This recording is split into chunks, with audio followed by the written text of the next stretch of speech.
Les nouvelles en détail. Le président Abdel Fattah el-Sisi a ordonné la formation d'un comité regroupant des expériences juridiques et judiciaires spécialisées dans les affaires de la famille afin de préparer un projet de loi sur l'état civil des musulmans tout en tenant compte des multiples intérêts de toutes les parties concernées par ces dispositions. Les directives du président el-Sisi intervenaient au cours d'une réunion avec le ministre de la Justice Omar Marwan, les efforts visant à formuler le projet de loi sur l'état civil. Un commentaire.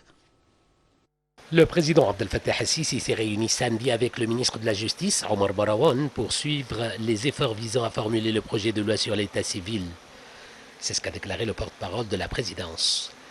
Au cours de la réunion, le président el-Sisi a ordonné que les appareils concernés de l'État, en particulier le ministère de l'Intérieur, le parquet général, l'autorité de contrôle administratif et l'agence centrale pour la mobilisation publique et les statistiques, fournissent au comité chargé de préparer la loi les informations et données nécessaires pour l'aider à accomplir ses tâches avec professionnalisme et objectivité. Le chef de l'État a ordonné la formation d'un comité regroupant des expériences juridiques et judiciaires spécialisées dans les affaires de la famille afin de préparer un projet de loi sur l'état civil des musulmans tout en tenant compte des multiples intérêts de toutes les parties concernées par ces dispositions. Dans ce contexte, le conseiller Omar Marwan a passé en revue les efforts en cours déployés par le ministère pour développer le système de justice lié à la famille égyptienne afin d'atteindre la stabilité souhaitée dans la société égyptienne et de préserver les droits de tous les membres de la famille. Le ministre de la Justice a également passé en revue les efforts déployés par les juges égyptiens pour réaliser une justice rapide en traitant un grand nombre d'affaires examinées quotidiennement devant les tribunaux égyptiens. C'est ce qu'a ajouté le porte-parole. À cet égard, le chef de l'État a ordonné de décerner une décoration destinée aux anciens chefs et membres des organes judiciaires ou à titre posthume.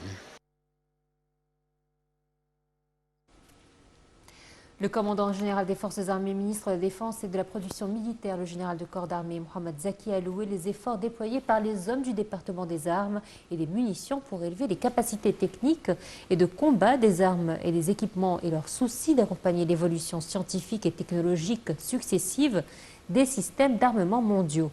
Lors de sa visite à un chantier principal des armes, dépendant du département des armes et des munitions, le ministre de la Défense a appelé à travailler sur le développement des compétences scientifiques et techniques pour soutenir le système d'assurance technique des forces armées. Le ministre de la Défense a également inauguré un centre pour le développement des armes légères dans les principaux chantiers qui a été équipé des derniers systèmes technologiques. Les réunions annuelles du groupe de la Banque islamique de développement BID 2022 à Sharm el-Sheikh prennent fin aujourd'hui. Au deuxième jour, le Premier ministre Mostafa Medbouli a participé à une séance sur les opportunités d'investissement.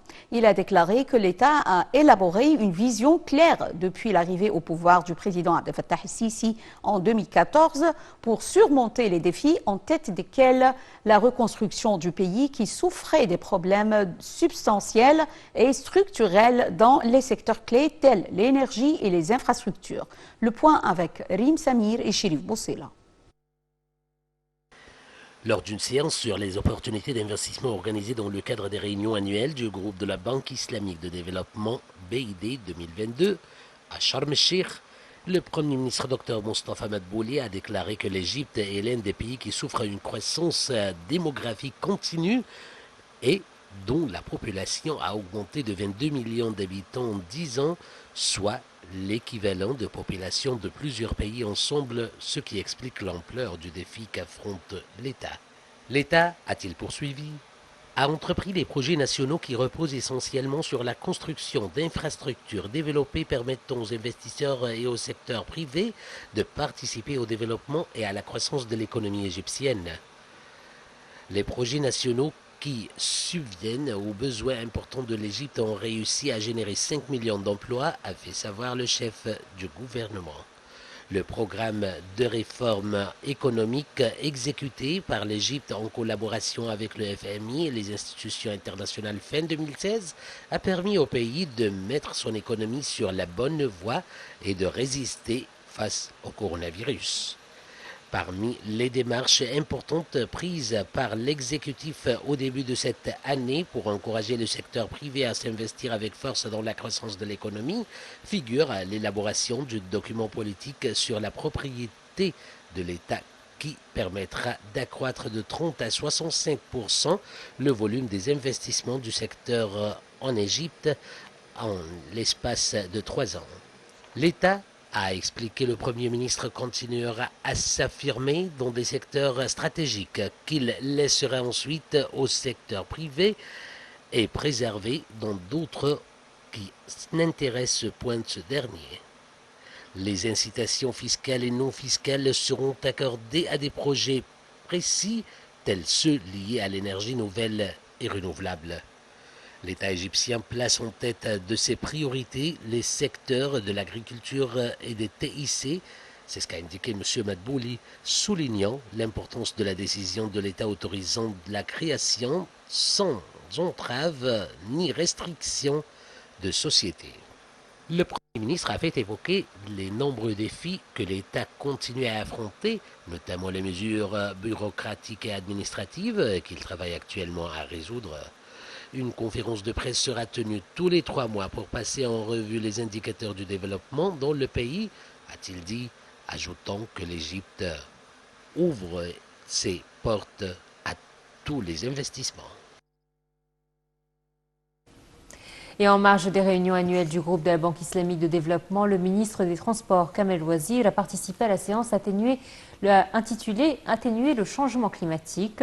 Au cours de la séance, le ministre des Transports a passé en revue la stratégie de la transformation pour exploiter les systèmes du transport collectif vert et pour étendre la mise en œuvre des projets du transport collectif électrique, amis de l'environnement, au lieu des moyens de transport collectif qui utilisent du diesel.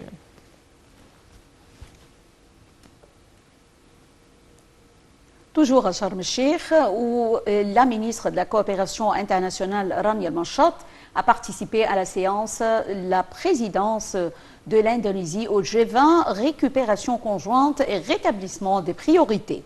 Au cours de la séance, Dr Rania El-Manchat a indiqué que le Forum de la coopération internationale et du financement de développement qui aura lieu en septembre prochain va rassembler les représentants des gouvernements africains au niveau des ministres des Finances et de l'Environnement afin d'échanger les points de vue pour coordonner les efforts et pour élaborer une vision unifiée pour conduire l'action climatique en Afrique.